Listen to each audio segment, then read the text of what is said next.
Trump is doing something right now that he knows is going to fly under the radar, but will have massive implications. He has begun extorting law firms, wherein he threatens lawyers' ability to do work with the government, intimidates their clientele, risks their reputation, unless those law firms decide to bend the knee and do what a firm called Paul Weiss opted to do, which is to offer him $40 million in legal services to conservative causes that Trump approves of.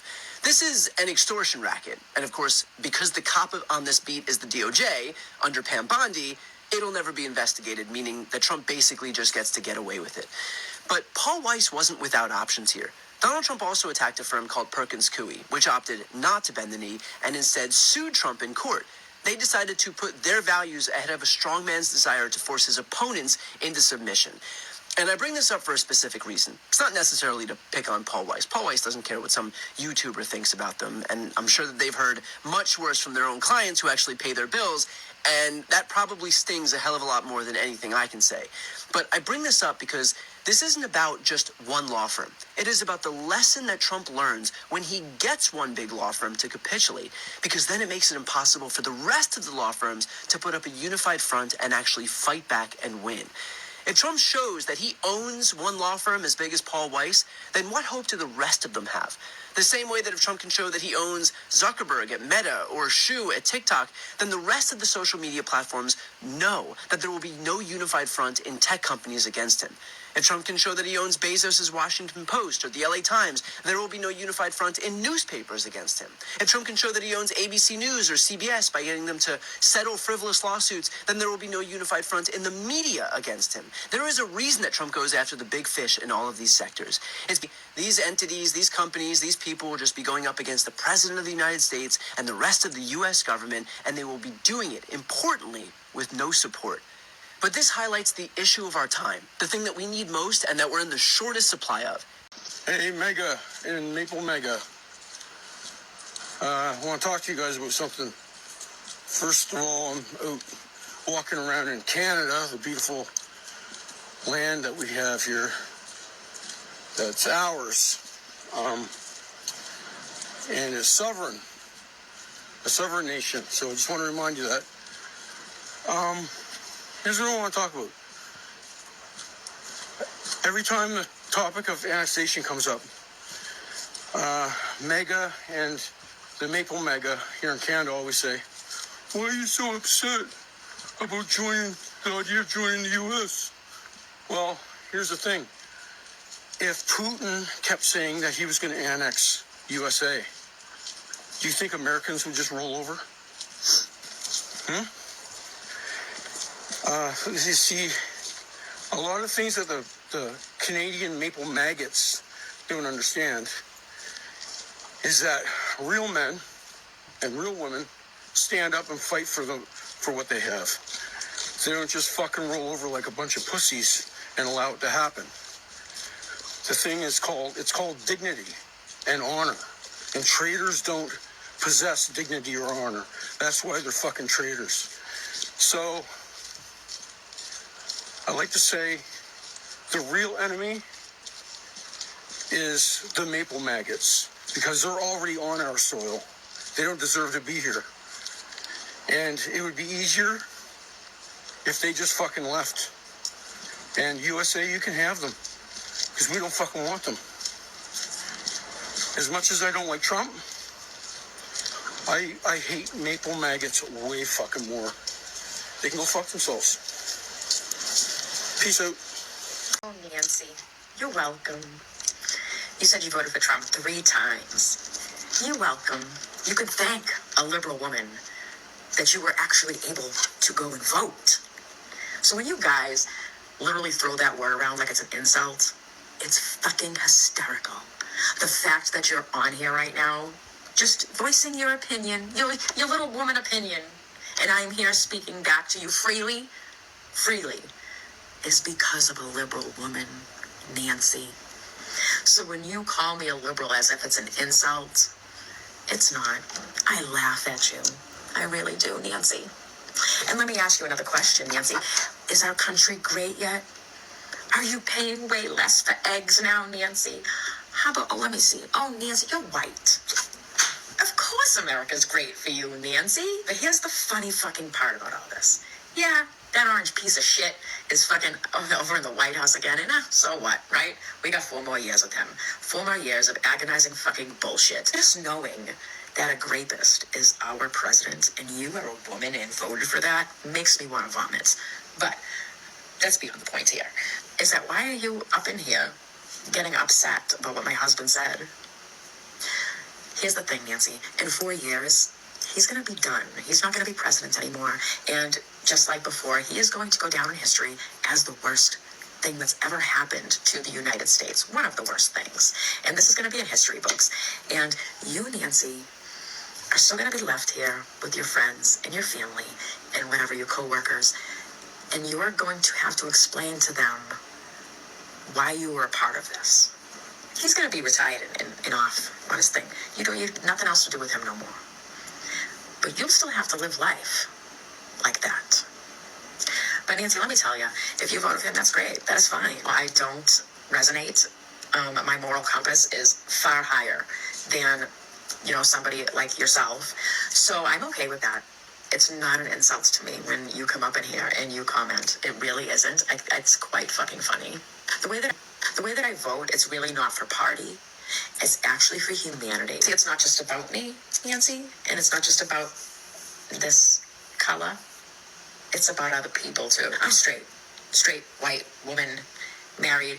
Yes, one of my parents was an immigrant, came over, worked like crazy, okay? I know, and I seen what it was like for somebody to come over from another country and literally bust their ass working like they do. I'm gonna be honest with you, like a lot of white Americans don't do those kind of jobs they don't want at all. Your produce and eggs and stuff like that, I don't see groceries and that kind of stuff coming down anytime soon. There's even farmers that own farms that voted for Trump, and they're regretting it now because they're losing workers. Yeah, because they voted against their workers. I don't feel bad for them. I'm sorry, I don't. And whatever kind of repercussions come to you, I don't feel bad for you either. You voted for that. And you guys knew everything that you voted for. I just hope that your family was not in the mix and you did that to your family. Heck, if you have daughters or granddaughters, sisters, any kind of woman in your family, you already went and effed up. The fact that you're a woman and you voted for him is just really mind-boggling to me. Go ahead and keep throwing around liberal like it's an insult, but it's really not. Do you have credit cards? Your bank account? Is your name on the house, the mortgage? It's because of a liberal. Yeah. So, whatever you want to think, that is because of a liberal. And it's also because of a liberal that you made that dumbass fucking decision 3 fucking times to vote for that piece of shit. Yeah. But hey, your rights are your rights. And I hope you get everything you voted for. Have it. It's time to speak up. So now Trump is saying he did not sign the order invoking the Alien Enemies Act. This is scary on so many levels, I don't even know where to start. First, if he did not sign this order, giving him unprecedented powers with no congressional checks and no due process allowed to the people who it's used against, who did? Who did sign that order? What's going on at the White House if things of this incredible magnitude are getting signed, but the president is now saying he didn't do it? What the heck is going on in the executive branch? And secondly, if he didn't sign it, then it's invalid.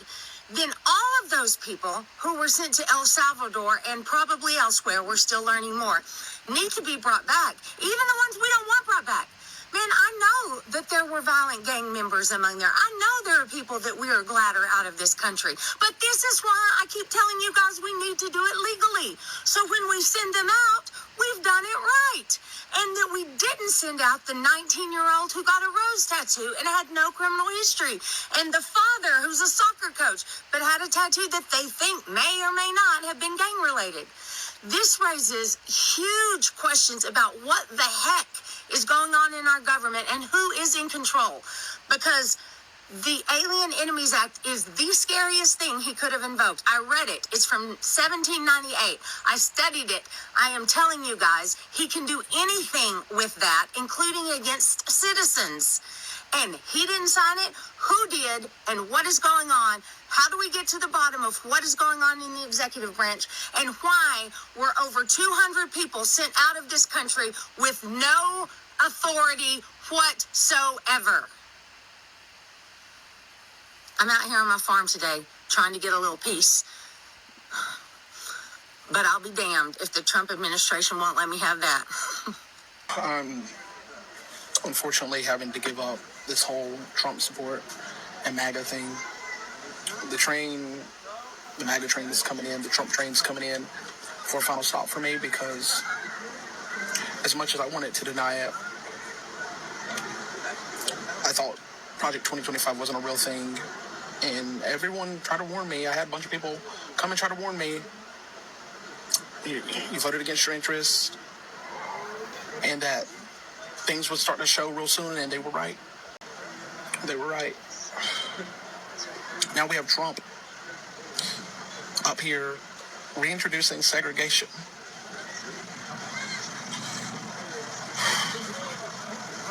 Segregation. After all these years, this country fought to get to where we are, and this man comes in and dismantles the Civil Rights Act. Freaking disgusting. I regret my vote. I regret my vote. Is what I would say if I couldn't read. Can we read section 1 of that EO that came out January 21st? And then after you read section 1, which is right here for you, hopefully you can read it, then go to section 3B. What does that say there? Hold on. Give me a minute. Let me get my glasses on. Yeah. Maybe people should start reading the actual executive orders and bills and not reading headlines.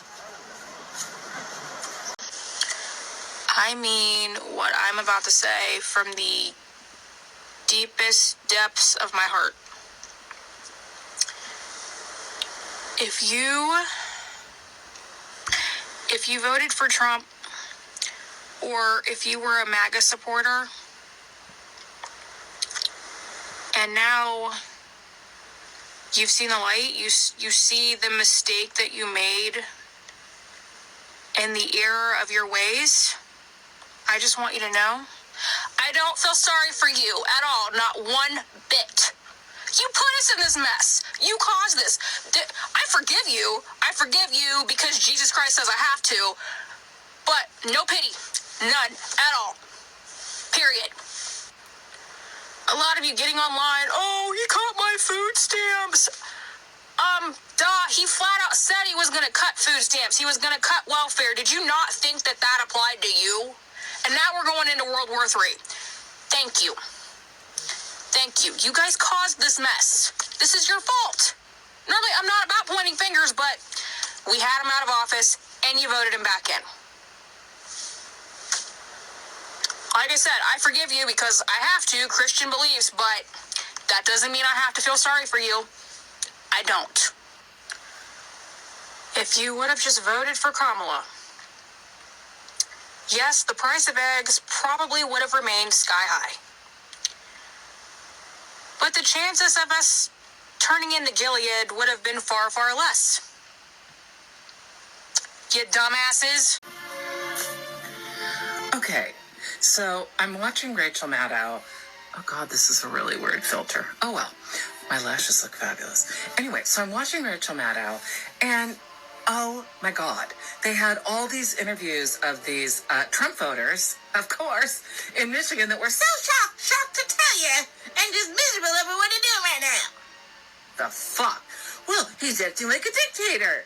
He said he wanted to be a dictator. Like, what's the big mystery? Well, I thought he was going to do more with the economy, and why are we fighting with Canada? I didn't understand. And then other people, well, he said he would, but I just really didn't believe he'd do these things. You, the idiots. Again, my patience for MAGAteers is pretty much fucking zero.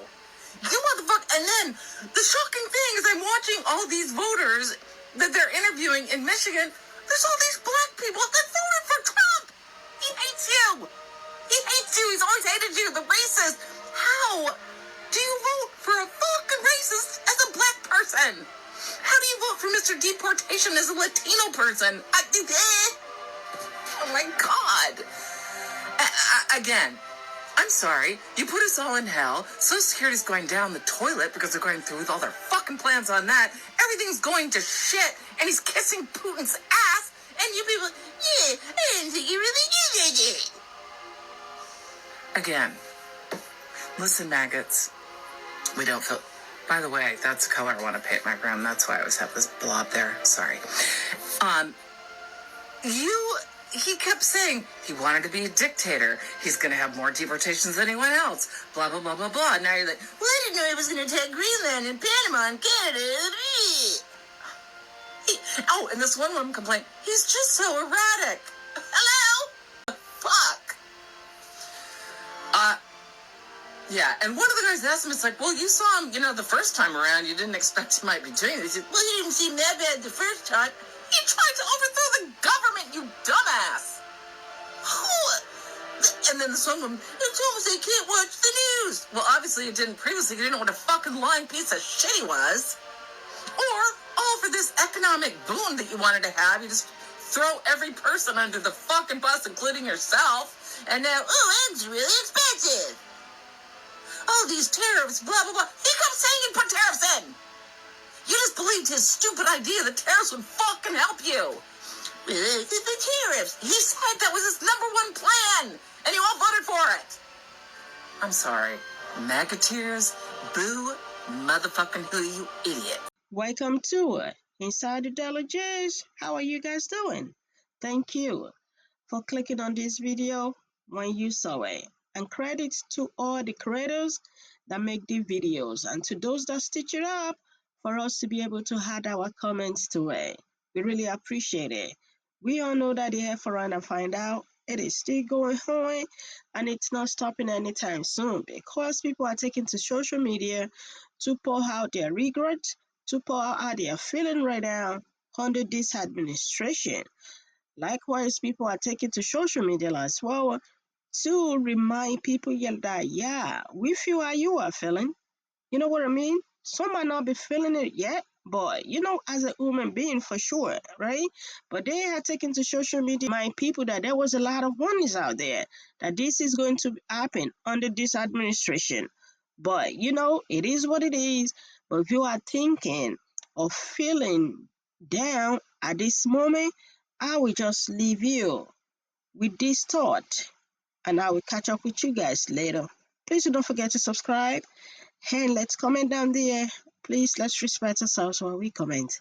Bye for now. But this highlights the issue of our time, the thing that we need most and that we're in the shortest supply of. And it's not the usual question of do we have to tack left like Bernie Sanders or tack right like Marie Gluesenkamp-Perez. It's not about where you land on the ideological spectrum that people are focused on right now. It is whether you are willing to show some fight. We've watched big tech and big media and big law all bend the knee. None of them have figured out the advantage of standing tall side by side. None of them have prioritized their integrity over the whims of a despot. None of them have showed a willingness to actually fight. And we watched the Democrats last week, after months of promising to show up and fight and never back down, do exactly that with the continuing resolution. We are in desperate need of some courage, of some spine. And if the media won't do it, if the tech companies won't do it, if the lawyers won't do it, if the elected officials won't do it, then it's got to be incumbent on all of us, incumbent on regular people to take the lead. That means showing up at these town halls where there are town halls. It means showing up to elected officials' offices. It means calling. It means taking to the streets. I promise you that there is one thing that will move every single person that we've been talking about. That'll move the government, businesses, the media, and that is when populations rise up. They will operate with a sense of impunity until it becomes clear that there will be no impunity. So if there's an opportunity to show up, take advantage of it. If there are town halls or protests or marches, go to them. I know that with all this shit bearing down on all of us, the last thing that we feel is empowered, but I guarantee you that you all showing up en masse as soon as there's an opportunity is the single most important tool that we have. It has the power to topple dictatorships and autocracies, and it has. And that includes the burgeoning one right here in the United States. So if no one is going to come save us, recognize that we're going to have to do it ourselves.